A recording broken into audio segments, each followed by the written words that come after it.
Muito bem, pessoal. Professor Luiz Santos com vocês, de Direito Constitucional, ADM, Regime Jurídico Único, Lei 8.112 de 90. Estamos aí nos avançados estudos desta lei. Nosso objetivo aqui é trazer a vocês as perfeitas condições para que vocês possam fazer uma excelente prova dentro dessa lei. A 8.112 de 90 é uma lei federal, também chamada aí de Estatuto do Servidor Público da União, mas que também se estende às autarquias e às fundações autárquicas, tá certo? Desde que a pessoa esteja investida aí num cargo público, exercendo função de confiança ou função comissionada, também vale para os cargos em comissão, enfim. O que nós excluímos aqui na legislação 8.112 de 90 é basicamente o trabalhador que está com carteira assinada, exercendo emprego, de regra nas empresas públicas ou sociedades de economia mista, mas também vale para as chamadas autarquias se estiverem em regime especial. Nos avançados estudos, nós já olhamos aí, por exemplo, pessoal, que o servidor público ele precisa de cumprir algumas exigências para poder ter a investidura, tomar a posse. E também existe ali as regrinhas específicas para ele poder entrar em exercício, Então tem prazo para fixar, tudo coisas que nós já vimos em blocos passados. É importante lembrar que o servidor está sujeito também ao estágio probatório, que embora a legislação fale em 24 meses, já é sedício, já é sabido que o Supremo Tribunal Federal fixou isso em 36 meses ou 3 anos. Nesse período, o servidor deve estar atento a alguns detalhes, a alguns requisitos que ele tem que cumprir, como, por exemplo, a assiduidade, portanto, não faltar, ser responsável, assumir o que fez, ter a capacidade de iniciativa, portanto, ter mais proatividade. Também ele deve se acautelar no tocante à chamada responsabilidade e ser disciplinado, cumprir ali as regras que estão estabelecidas. Muito bem. Dito isso, pessoal, nós seguiremos aqui nessa análise para lembrar a vocês alguns pontos relevantes aí, da legislação e que, portanto, não podem faltar. O servidor que não for aprovado no estágio probatório, ele será exonerado e não demitido. Ou seja, aquele que foi demitido é o servidor que andou aprontando, fez coisa errada, de regra praticou coisas graves, na maioria das vezes, inclusive, condutas criminosas. Então, esse será demitido. Então, vocês devem ver a demissão como uma pena. Já a exoneração, não. Então, quando se fala aqui que o servidor público que bombar, que for reprovado no estágio probatório, ele será meramente exonerado, se quer dizer, na verdade, pessoal, que ele não vai sair manchado, que ele não vai ser punido. Então, não conseguiu lograr êxito no estágio probatório, que é muito raro, reprovar na experiência, mas se acontecer, ele será exonerado. Agora, se ele for estável, ele volta para o cargo anteriormente ocupado, certo? Então, o servidor, como já dito aí em outro momento, ele é, por exemplo, um analista da Receita Federal, mas ele passou no concurso para auditor da Receita Federal. O que ele faz se ele já tiver 3 anos lá na condição de analista, já é estável, portanto? Ele pede uma licença sem remuneração para tratar de assuntos particulares, se sujeita ao estágio probatório no cargo que ele passou agora, que é o de auditor. Foi aprovado, ele vai lá depois e pede exoneração definitiva do cargo de analista. Foi reprovado no estágio probatório, então ele pode voltar a ser analista de novo, porque o cargo dele está ali assegurado, desde que ele tenha pedido apenas uma licença. Ele não pediu exoneração, não deu essa bobeira. Pedir exoneração, aí acabou. Não tem mais o cargo, já era, não tem mais condições. Muito bem. O servidor em estágio probatório poderá exercer quaisquer cargos de provimento em comissão, pessoal. Função de direção, chefia, assessoramento, como nós chamamos aí, no órgão ou entidade de lotação, quer dizer, lotação entenda onde ele trabalha, e somente pode ser cedido para outro órgão ou entidade para ocupar cargo de natureza especial, cargo de provimento em comissão, direção, assessoramento superior, que nós vamos chamar aqui de DAS. O que, professor, significa essa sigla? DAS, direção, D, assessoramento, A, superior, S, DAS.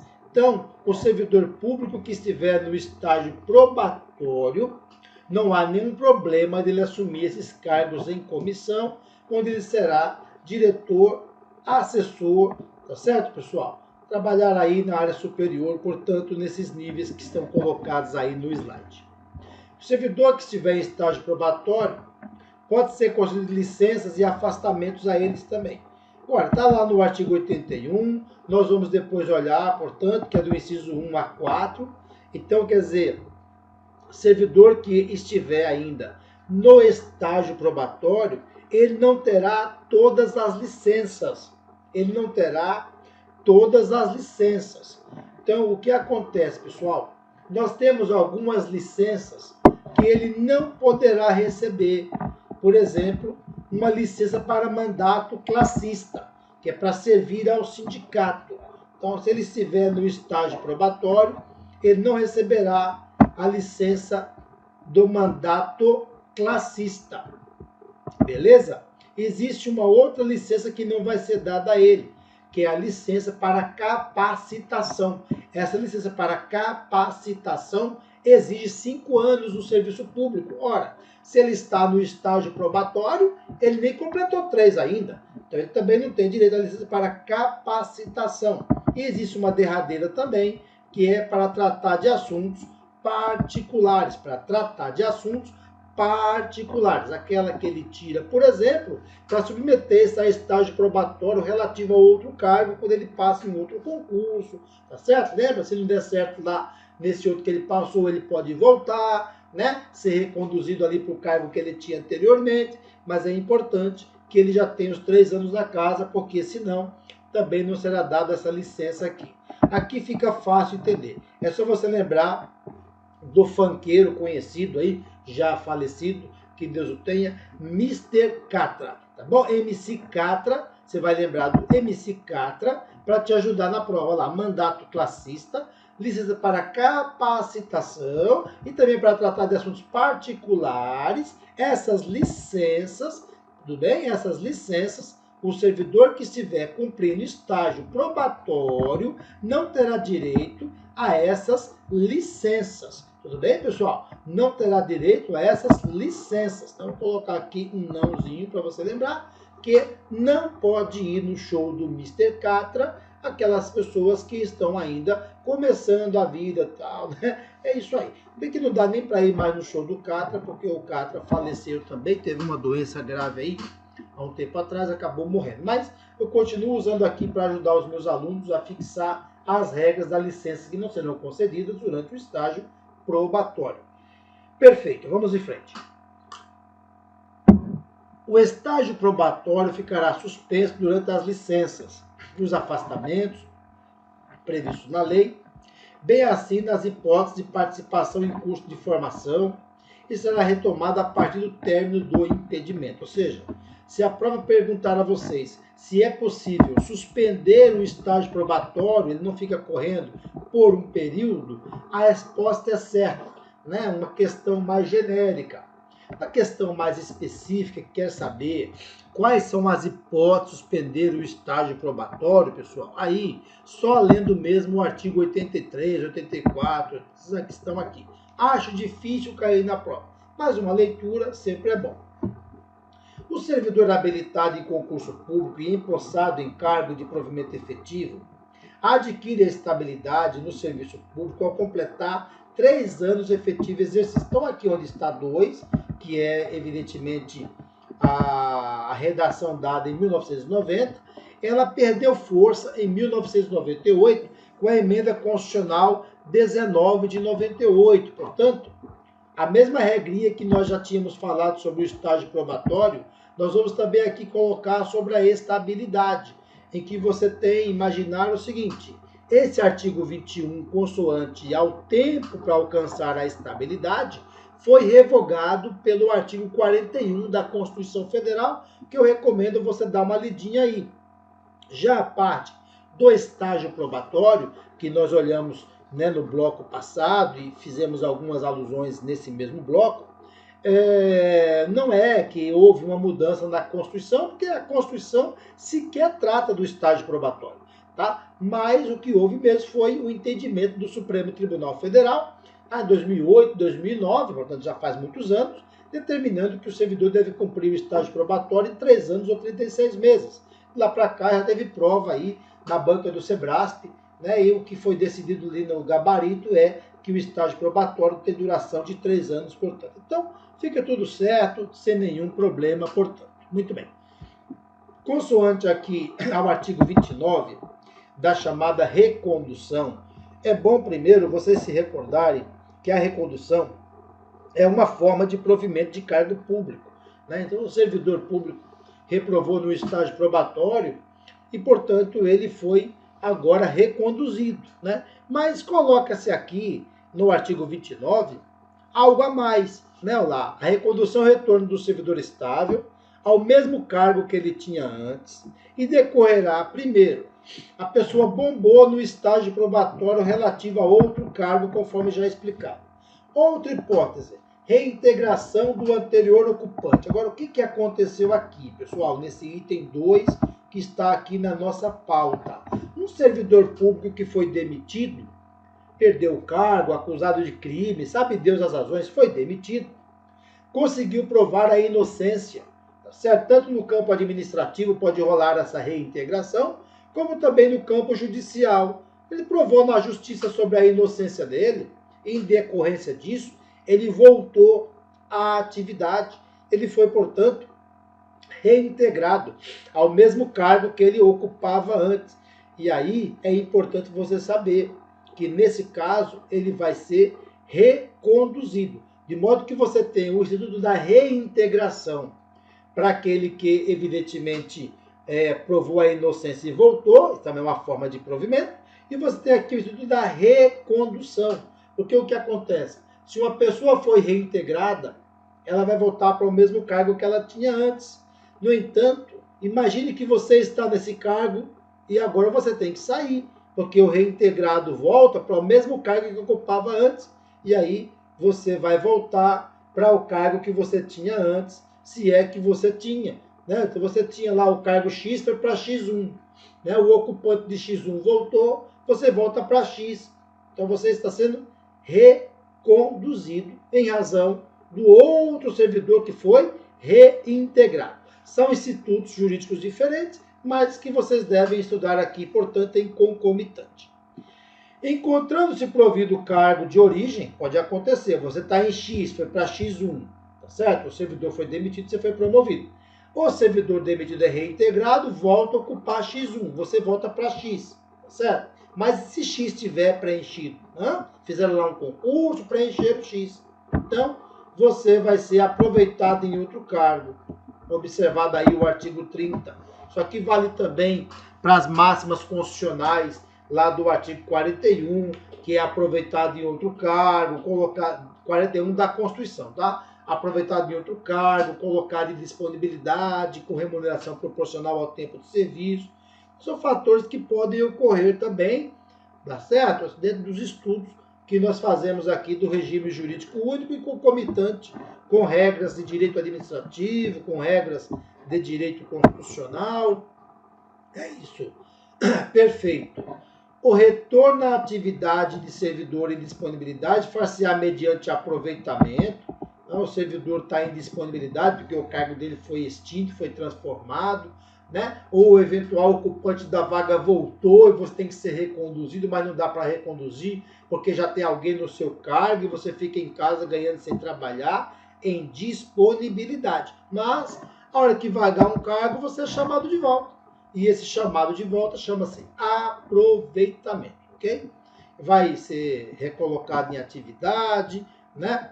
Se no teu cargo já era, não tem mais, vão chamar para um parecido, com atribuições, né, evidentemente compatíveis com aquele cargo que você tinha antes, para que não tenhamos surpresas desagradáveis, portanto. Bom, por força do artigo 31,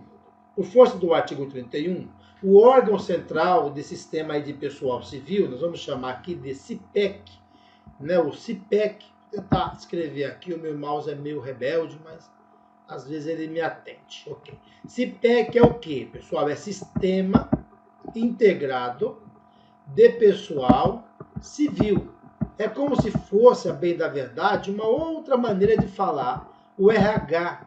Então você tem que imaginar que existe o Departamento de Recursos Humanos, só que aqui na esfera federal chama-se CIPEC, né? Sistema Integrado de Pessoal Civil, e esse órgão central de pessoal civil, CIPEC, determinará o imediato aproveitamento de servidor em disponibilidade em vaga que vier a ocorrer nos órgãos das entidades da ADM Pub Federal. Tá certo? Que nos interessa aqui a administração pública federal. Seja para falar da União, seja para falar das autarquias ou das fundações autárquicas, desde que sejam federais, está valendo.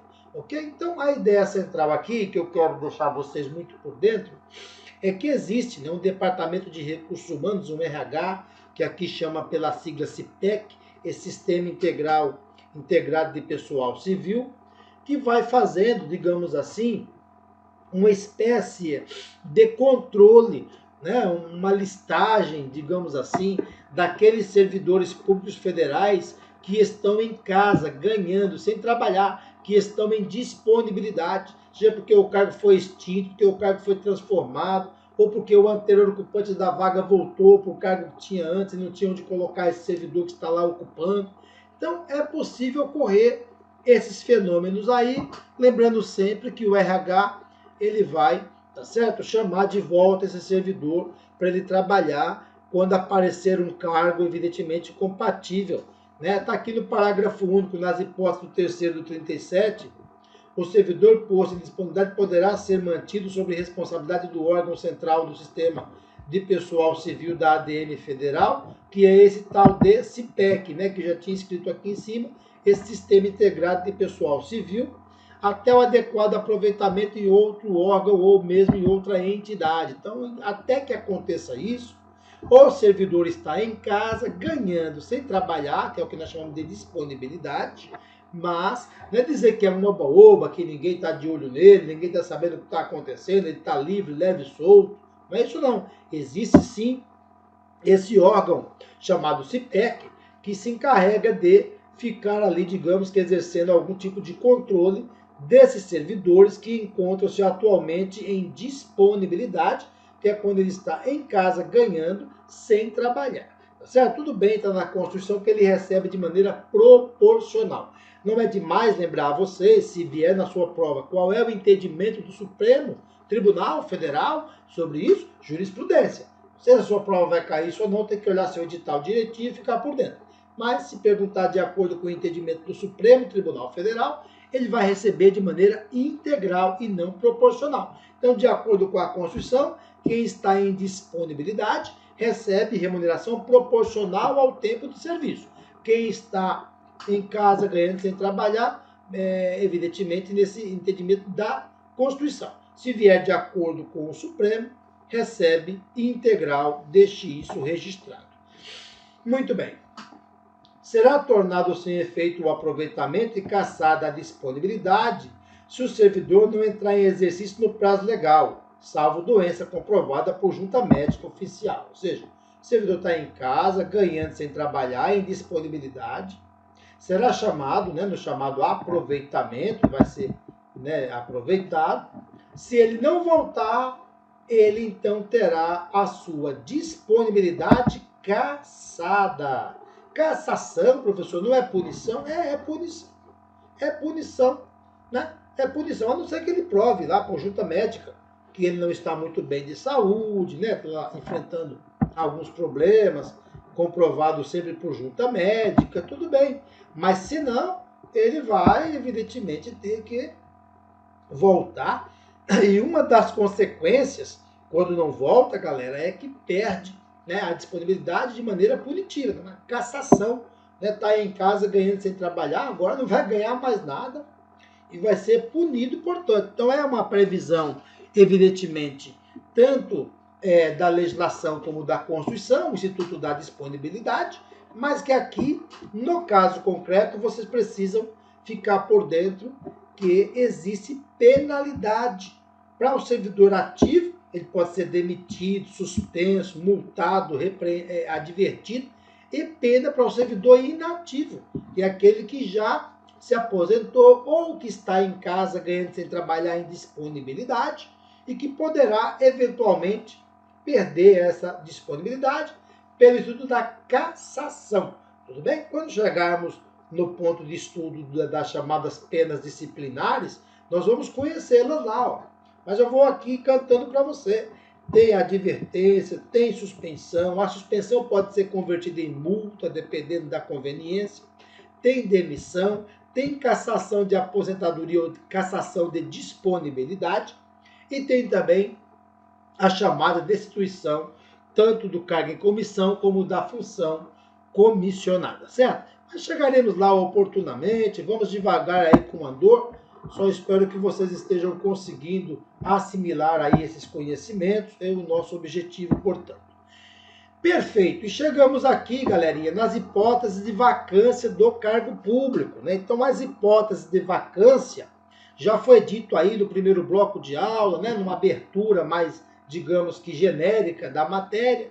Agora nós estamos na avaliação dos artigos. Lembrando sempre a vocês que as hipóteses de vacância do cargo são aquelas em que o cargo está vago. Vacância, cargo vago. E vagou por quê, professor? Porque o servidor não quer mais continuar. Ele pediu exoneração. Ou o servidor foi reprovado no estágio probatório. Exoneração.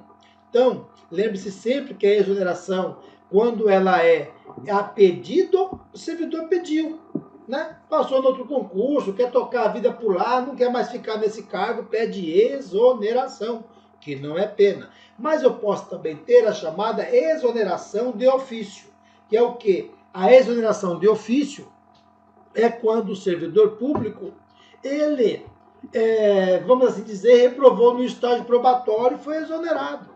Ou ele, havendo tomado posse, não entrou em exercício no prazo legal, não foi trabalhar. Ele também tem que ser exonerado, porque ao momento em que ele assina a posse, ele já é contado no rol dos servidores públicos. Tá certo? Então, se ele está contado no rol dos servidores públicos, para eu poder tirá-lo desse rol, eu preciso, evidentemente, tirá-lo de alguma forma, ou demitindo ou exonerando. Aqui, no caso, não posso demitir se ele não praticou nenhuma conduta irregular, pessoal. Uma conduta ilegal, eu não posso, né? Uma conduta abusiva, eu não posso, nada que a lei determine a demissão dele. Então, por hora, vocês entenderem que a exoneração gera vacância, mas não se trata de uma penalidade, tá bom? Tá saindo numa boa. Agora eu tenho a demissão. Demissão aqui deve ser avistada como uma pena.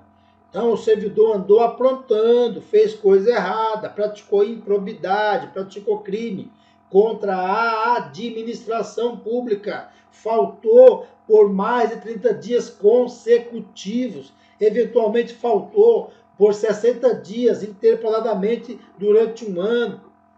Tem lá as hipóteses previstas na lei, que nós vamos depois avançar e chegar lá, já lá pelo artigo 132, quais são as hipóteses. Portanto, tem uma lista de situações em que o servidor poderá ser, portanto, demitido. Chegaremos lá, beleza? Tem aqui também a promoção. Vocês devem se recordar que quando nós olhávamos as hipóteses de provimento, nós falávamos que na promoção o servidor público ele gera provimento e vacância, né? Porque se foi promovido, saiu de um cargo, concorda não? Foi promovido, ele saiu de um cargo e está agora indo para outro de nível, digamos assim, mais elevado. Então, é como se vocês pensassem que ele sai daqui e vai para lá, né? E tem uma ascensão profissional, certo? Ao sair daqui, ele está gerando vacância do cargo público, que é o que está na nossa pauta. Ao chegar aqui, ele está gerando provimento do cargo público, que nós já vimos anteriormente. Então, veja, tanto na promoção como também na readaptação, tanto na promoção como também na readaptação, nós temos, pessoal, nesses dois institutos aqui, nós temos, né, deixa eu só puxar uma setinha aqui, nós temos a ocorrência de provimento, ou seja, o cargo vai ser preenchido, e também temos a ocorrência da vacância, que é o que está agora aqui na pauta, né? A vacância se escreve com N, tá? Vacância. Vacância é quando o cargo está vago. E tanto na promoção, quando o servidor tem a ascensão, né? Uma subida, digamos assim, uma ascensão no cargo público, como também na readaptação, que é quando nós temos o servidor público assumindo, digamos, um novo cargo, agora compatível com sua nova realidade, entende? O servidor adoeceu, teve lá um problema grave de saúde, não daquelas que levam à aposentadoria, pessoal, mas que de certa forma, digamos assim, reduz a capacidade dele de continuar naquele cargo. Ah, professor, aposenta ele. Veja, filho, até por mandamento constitucional, após a última reforma da Previdência, o servidor só pode ser aposentado por invalidez quando não for possível fazer a readaptação dele. Ou seja, houve, a partir da emenda constitucional da reforma da Previdência derradeira, de 2019, um grau a mais de dificuldade para a concessão do benefício previdenciário da aposentadoria. Então, antes há que se tentar readaptar. Não sendo possível readaptar, tá certo? Às vezes não é possível, é um derrame que o servidor teve com graves comprometimentos motores, tá certo? Ou, evidentemente, é uma doença grave, contagiosa ou incurável. Então, há meios de readaptar, aposenta ele, certo? Mas primeiro tenta-se readaptar, colocar em novo cargo, agora compatível com sua nova realidade, né? Em decorrência da doença ou em decorrência do acidente. Por ora, isso aqui eu estou indicando para a prova, tá? Tanto aqui a promoção, como também a readaptação, eu estou indicando para a prova, para dizer assim, olha, muita chance de cair esses dois aqui, porque eles conseguem gerar ao mesmo tempo e com o mesmo nome, provimento e vacância. Fique de olho. Chegamos agora a falar da aposentadoria. Aposentadoria é um instituto jurídico, também previsto, claro, no direito previdenciário, mas que está aqui para nós no regime jurídico único dos servidores federais. Por quê? Porque, é claro, né, pessoal, o servidor se aposenta. E, não obstante as regras constitucionais, nós precisamos também de regras legais para tratar do tema aposentadoria. Do ponto de vista conceitual, o que seria mesmo a aposentadoria? A concessão do benefício previdenciário àquela que houver cumprido todas as exigências legais para a concessão do benefício de aposentadoria.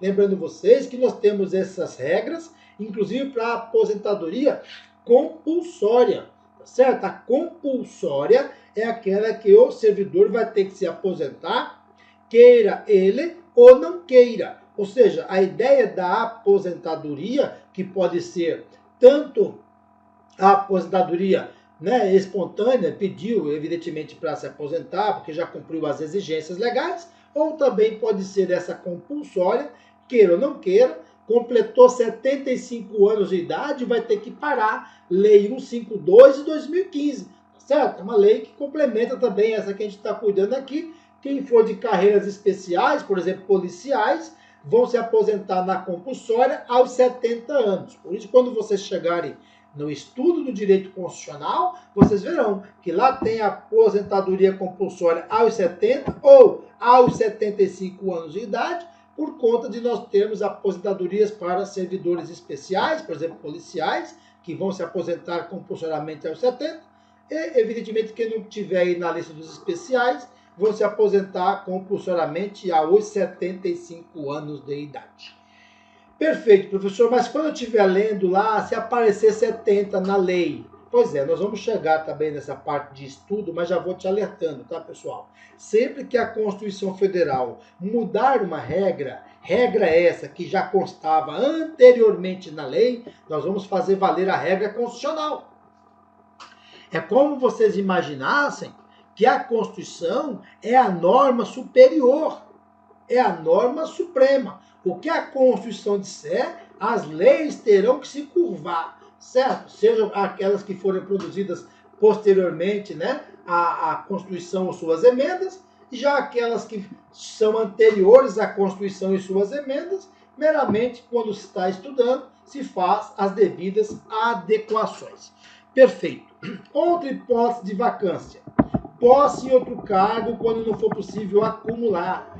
E o que ocorre, pessoal, quando nós chegamos no estudo da Constituição e da lei, nós perceberemos que só é possível acumular 2 cargos de professor. Um cargo de professor com outro técnico científico. 2 cargos privativos de profissionais da saúde com profissão regulamentada. O vereador também pode acumular cargo público se houver compatibilidade de dias e horários. O militar, depois da última emenda constitucional em 2019, também pode ser professor, dar aulas. Então, essas hipóteses de acumulação estão previstas na Constituição, tá certo? No estudo mais avançado, se percebe que juízes, magistrados, portanto, podem dar aulas e membros do Ministério Público, né, portanto, promotores de justiça, no âmbito estadual, procurador da República, no âmbito federal, poderá ser professor também, dar aulas. É uma lista curtinha dos que podem acumular de modo remunerado os cargos públicos. Professor, o da saúde, o vereador, o militar que quer ser professor, o magistrado ou o membro do MP que quer ser professor. Então, uma listinha ali. Quem não se encaixar nessa listinha, portanto, não poderá ter 2 cargos. Sinalizando o quê, professor? Que ele vai ter que abrir mão de um.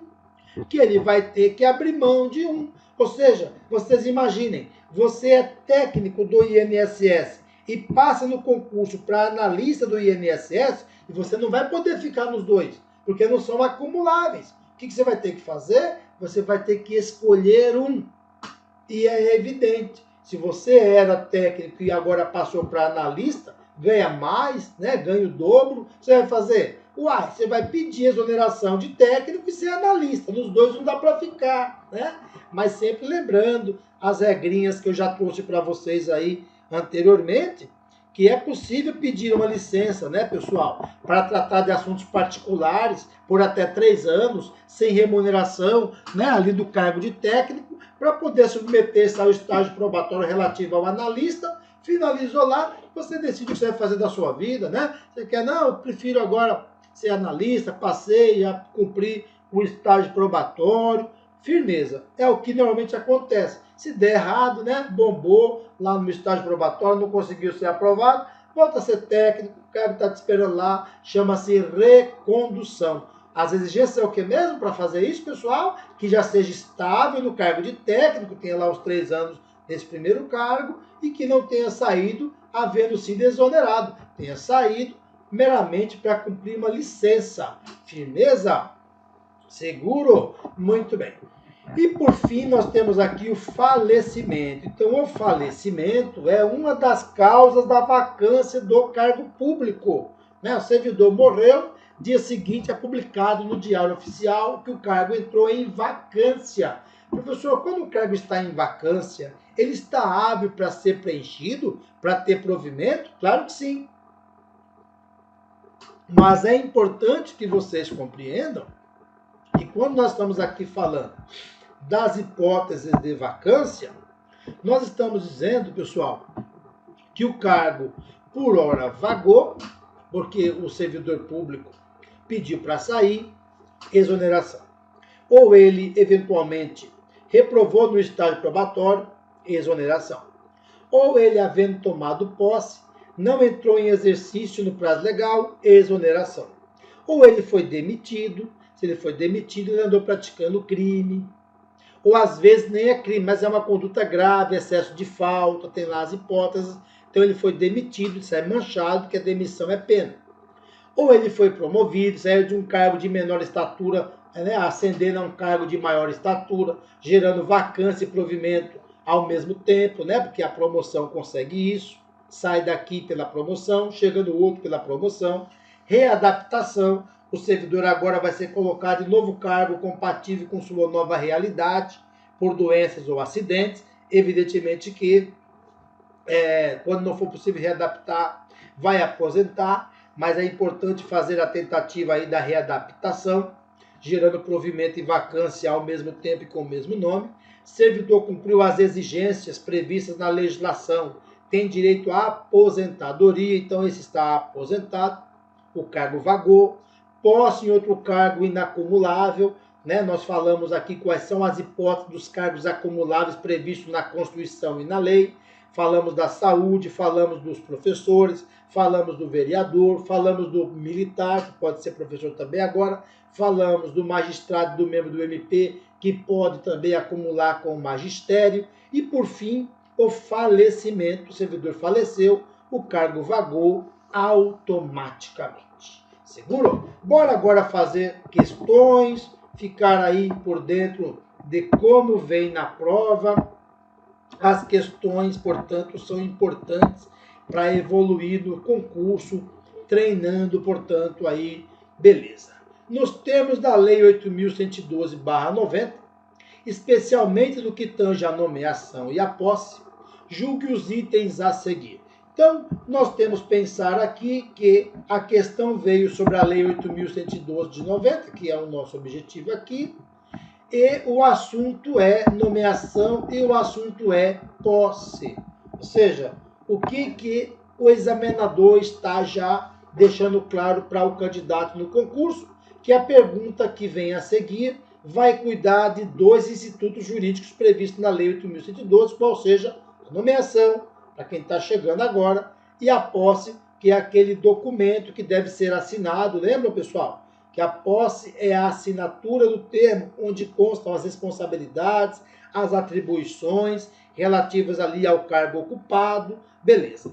Vamos à questão. A nomeação só poderá ocorrer para cargos efetivos. Lembrando você, se não assistiu blocos anteriores da minha aula, que eu sempre peço aos meus alunos para dar um break, né, para dar um freio aí no vídeo, quando vamos fazer questões, tentar responder a questão sozinho, depois daí, né, um play para funcionar de novo e ver qual é a resposta que eu dei e, é claro, os comentários que eu faço a respeito dessas questões. Então, vamos lá. A nomeação só poderá ocorrer para cargos efetivos. Resposta errada.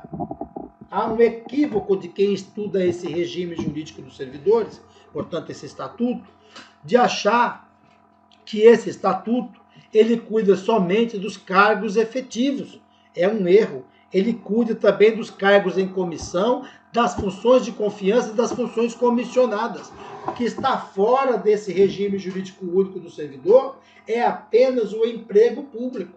Então, marcamos errado a essa questão e a justificativa, lógico, de estar errada, é colhida a partir da Lei 8.112/90, no artigo 9º, onde está colocado que a nomeação far-se-á em caráter efetivo quando tratar-se de cargo isolado de provimento efetivo ou cargo de carreira de provimento efetivo, ou seja, eu falo em cargo de provimento efetivo quando ele ocorrer em nomeação de caráter efetivo, certo, gente?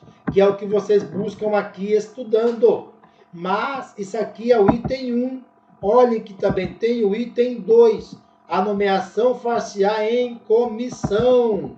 É aquela galera que está entrando sem concurso, inclusive na condição de interino. Lembre-se que interino quer dizer o quê, gente? Trabalhar de maneira provisória para cargos de confiança vago. Esses cargos de confiança é uma nomenclatura mais, digamos que popular, né? Menos técnica, mas que é dado para o chamado cargo em comissão. Então, percebe-se aqui que o examinador, quando o legislador fez a lei, para não praticar o pleonasmo, a redundância, né? Nomeação far-se-á em comissão, inclusive na condição de interino, para cargos em comissão vaga, para não ficar muito redundante, muito pleonástico, ele acabou mudando aqui o finalzinho, dizendo, olha, nomeação em comissão é quando o cargo for de confiança, porque é um empecilho, né? Digamos, uma tentativa de impedir que se pratique o vício de linguagem, né? Porque, na verdade, esses cargos de confiança são cargos em comissão, entendeu? É assim que a Constituição chama, mas tudo certo, a pergunta aqui não tá, a resposta não está errada por conta disso, só estou te dando um alerta aí para você ficar mais por dentro. Beleza. Vamos ver mais uma questão juntos aqui. A posse ocorre com a publicação nominal na imprensa oficial daquele que em 30 dias deverá entrar em exercício.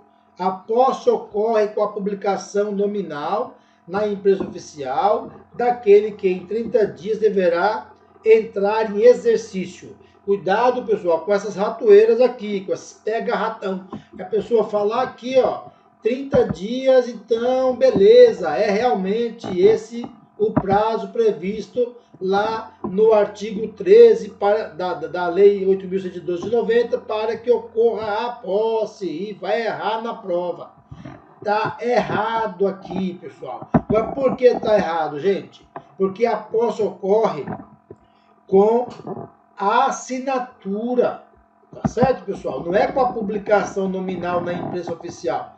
Com essa publicação nominal na imprensa oficial, nós teremos, pessoal, a nomeação, certo? Não, nomeou, agora após 30 dias você vai pensar na posse realmente. Então, a publicação nominal é a nomeação do servidor. Até aqui, ó, pela nomenclatura nominal de nomeação. Então, é a nomeação, né, que ocorre aí, portanto. A posse, ela não ocorre com a publicação. A posse, ela ocorre com a assinatura do termo onde constam as responsabilidades, tá certo? Onde constam as atribuições e os deveres, que serão evidentemente ali lançados sobre o servidor público.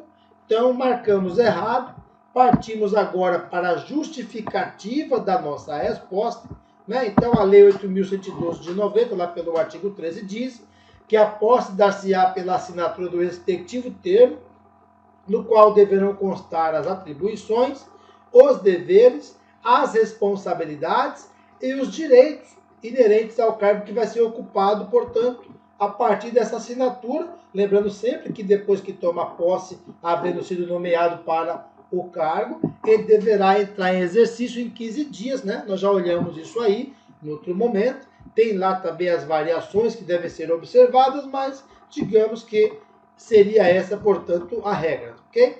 Essas regras de posse não podem ser alteradas de maneira unilateral por qualquer das partes, a não ser quando a lei assim admitir, quando a lei assim, digamos, prevê, certo? Então, estamos aí marcando errado pelas razões já explicitadas, portanto, aí, firmeza. Tudo bem, pessoal? Estão conseguindo evoluir e aprender um pouquinho? Espero que vocês consigam o suficiente para serem aprovados no concurso, certo? Lembrando sempre vocês que quando nós estamos aqui estudando a Lei 8.112 de 90, nós estamos de posse de uma lei que tem uma capacidade de didática muito intensa, não é uma lei complexa, difícil de compreender, que você fica lendo e relendo, não entende nada. Perceba que é uma lei boa, né, e que pode permitir você aprender direitinho e fazer uma excelente prova, de sorte que o aprendizado da Lei 8.112 de 90 exige alguns conhecimentos constitucionais, alguns conhecimentos de direito administrativo, mas durante aqui as nossas exposições da própria aula das questões, eu procuro deixar vocês por dentro, né, dessas variações colhidas a partir da Constituição e também do direito administrativo. Lembrando a vocês que o concurso vai fazer a mesma coisa. Não existem questões aqui nos concursos atualmente que sejam estanques, sabe assim, questões isoladas, totalmente separadas de todo o sistema jurídico brasileiro. Não, vai ter sempre de saber um pouquinho do direito constitucional, um pouquinho do direito administrativo para responder com perfeição as questões, portanto. Valeu? É isso aí. Depois eu volto para trazer a vocês aí mais regras da Lei 8.112 de 90. Espero que vocês estejam conseguindo entender tudo aí. Valeu? Isso aí. Olá, tudo bem com você? Seja bem-vindo, seja bem-vinda ao Vencendo Concursos. Você acaba de assistir a uma aula, uma parte das muitas aulas que nós temos aqui no curso preparatório Gabaritando o FMG. E se você assistiu a esse vídeo até agora, continue, porque eu tenho um recado importante para te passar. Nós aqui do Vencendo Concursos montamos o Gabaritando UFMG. É um curso online preparatório completo para você ser aprovado nesse concurso. Eu quero aproveitar esse vídeo e mostrar quais são as vantagens de ser aluno nosso aqui no Vencendo Concursos, tá? Então acompanhe aí comigo. Olha só, pessoal. Bom, a partir do momento que você adquirir o curso preparatório, você terá no curso acesso imediato, tá? Isso significa dizer que você receberá no seu e-mail os dados de acesso do curso preparatório imediatamente. Login e senha. Normalmente chega na caixa de mensagens principal, mas pode ir também para a caixa de mensagens promoções ou até mesmo spam. Então é bom você dar uma olhada em todos os lugares possíveis no seu e-mail, tá certo? Você vai ter acesso ilimitado. Isso significa dizer que poderá assistir às aulas quantas vezes você quiser. Não tem uma limitação de visualizações. E melhor ainda, você vai ter acesso durante 1 ano. Isso significa que mesmo depois da prova, você continuará assistindo às aulas, pode se preparar para outros concursos que caia aquela matéria, né, que você vai estudar, tá bom? Que faz parte do curso preparatório. Você vai ter no curso Teoria e Questões Comentadas. Aliás, centenas de questões comentadas pelos nossos professores. Tá? E isso com certeza absoluta faz toda a diferença. E material em PDF para complementar os seus estudos, beleza? E a gente está com uma promoção especial de lançamento, olha só, gente, de R$ 497 por apenas R$ 247 ou 12 vezes de R$ 24,65. Eu só não sei até quando eu vou conseguir segurar esse valor. Tá bom? Então é importante que você faça o quê? Tá me assistindo aí? Já clica no link abaixo na descrição, na descrição do vídeo, abaixo do vídeo aí, vai ter um link. Você vai clicar nesse link, que é a página do curso, e lá você vai encontrar todas as informações necessárias, tudo bem? Beleza? E aí vai ter um botãozinho lá amarelo, você vai clicar nesse botão, vai preencher seus dados, escolher a forma de pagamento, à vista, parcelado, em até 12 vezes, pode ser menos parcelas, caso você queira, não tem problema. E pronto, vai começar a estudar aqui com a gente no Vencendo Concursos. Show de bola? Maravilha? Então é isso, gente. Olha, também tem o nosso WhatsApp, né? Nossa central de atendimento, 11 97465 6052. Caso tenha dúvidas, você pode chamar também nesse número. E lá na página, como eu falei, né? Ou, se eu não falei, falo agora nesse momento. Tem um chat online, é só chamar alguém lá, que o pessoal já está disponível para sanar suas dúvidas, caso você precise, tá bem? Então é isso, ó. Vou ficando por aqui. Um grande abraço para vocês e a gente se vê dentro da plataforma, hein? Clica no link aí abaixo do vídeo, já faz a sua matrícula e inicia os seus estudos. Grande abraço e até mais. Valeu, tchau, tchau.